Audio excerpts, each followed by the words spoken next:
What's going on YouTube? Let's go over some rear handles. Well, let's get in the frame. There you go.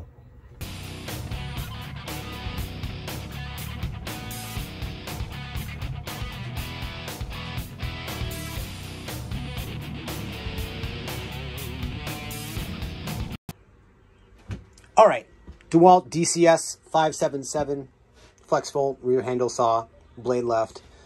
Milwaukee's, was it 2830 rear handle saw. Sorry, I don't have that memorized.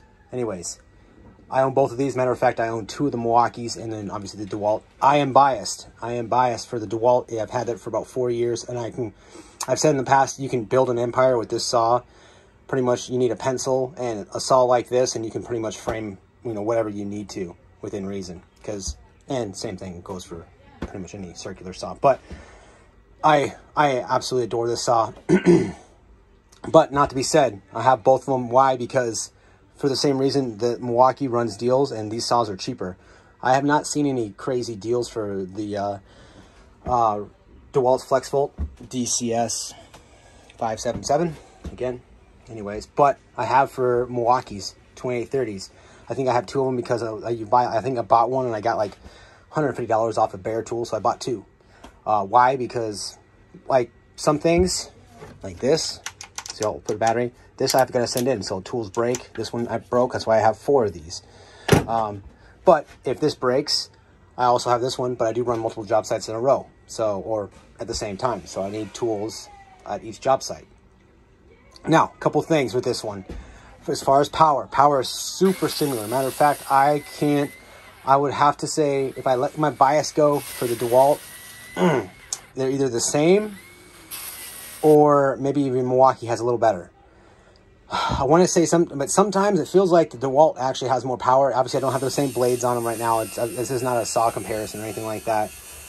They weigh pretty much identical. There's a couple differences. I will say I do like the trigger for the Milwaukee. You press it down and then you can pull it. So you press down and you can engage the saw itself. The Dewalt, you have to push in and then you can pull the trigger. And it's ambidextrous on both sides, right there too. But I would say as a feel, pushing down is better. I think that's a better design. I will say that as well. You have the onboard tool storage right here for the Dewalt, which I like more. Onboard tool storage for the Milwaukee's right underneath it. Both okay, no big deal, but I prefer right up here. Cut these are 7 1/4 saws, so cut capacity is pretty much the same. They bevel the same. They're pretty ideal. They're honestly, I'll throw in some other video. You guys can like little walk arounds. The size wise, they're pretty much the same. Weight wise, they're pretty much the same. You can see the different handle. These are both plastic handles or composite handles, whatever you want to call it. I like the Dewalt's. It fits my I have bigger hands, so it fits my hand better. It just seems a little more robust to me for sure. You got the saw blade stop. You get the blade stop right here on both of them. I like Dewalt's, but at the same time, I mean, I have no problems with either of these saws, so keep that in mind.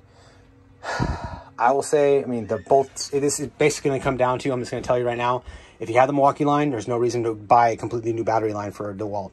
If you have the Dewalt line, there's no reason to buy a Milwaukee, for this tool anyway, if you already have the Dewalt line. So keep that in mind. This is apples and apples. I own both of these saws. They're both fantastic. They both make you money. There's nothing wrong with them. But if you guys if you guys are on the fence with either one of them, like me, if I had both battery lines,